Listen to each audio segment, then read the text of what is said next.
सवाल है, पद्यांश की संपूर्ण संदर्भ व्याख्या कीजिए। तो चलिए देख लेते हैं किन लाइनों की व्याख्या करनी है।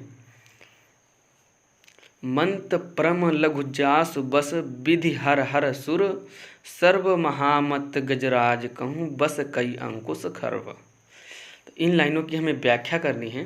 तो सबसे पहले हम हेडिंग डालेंगे संदर्भ, क्योंकि संदर्भ लिखना बहुत ज़रूरी होता है, उसके भी 2 नंबर मिलते हैं। चलिए संदर्भ देख लेते हैं।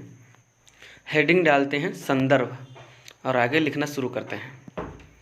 प्रस्तुत काव्य पंक्तियाँ हमारे पाठ्य पुस्तक हिंदी काव्य खंड के धनुष भंग नामक कविता से लिया गया है। इसके रचयिता श्री तुलसीदास जी हैं।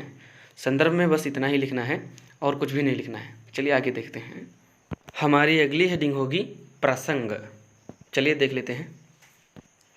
प्रसंग हेडिंग डाल के आगे लिखते हैं। प्रस्तुत पद में मंत्र और अंकुश के द्वारा सभी देवताओं और हाथी को नियंत्रित किए जाने का वर्णन किया गया है। हमारी अगली हेडिंग होगी व्याख्या। तो चलिए हेडिंग डालते हैं और लिखना शुरू करते हैं। व्याख्या।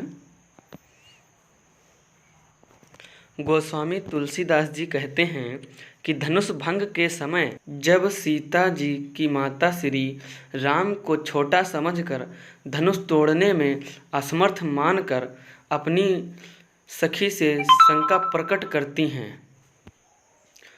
तब उनकी सखी उनको विभिन्न उदाहरणों के द्वारा समझाते हुए कहती हैं कि जिस मंत्र के वश में ब्रह्मा विष्णु महेश आदि देवता रहने को विवश होते हैं, वह मंत्र भी अत्यधिक छोटा ही होता है।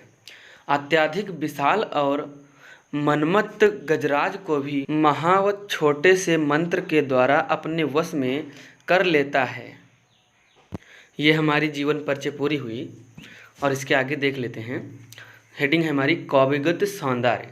काव्यगत सौंदर्य डाल के उनकी भाषा, शैली, छंद, अलंकार, शब्द शक्ति सब कुछ लिख देना है पॉइंट टू पॉइंट, जैसे इसमें लिखा है।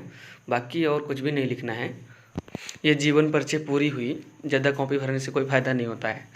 कॉपी चेक करने वाले को भी आराम से समझ में आना चाहिए। चलिए मिलते हैं अगले वीडियो में। तब तक के लिए धन्यवाद। लाइक, सब्सक्राइब और शेयर। Bye bye.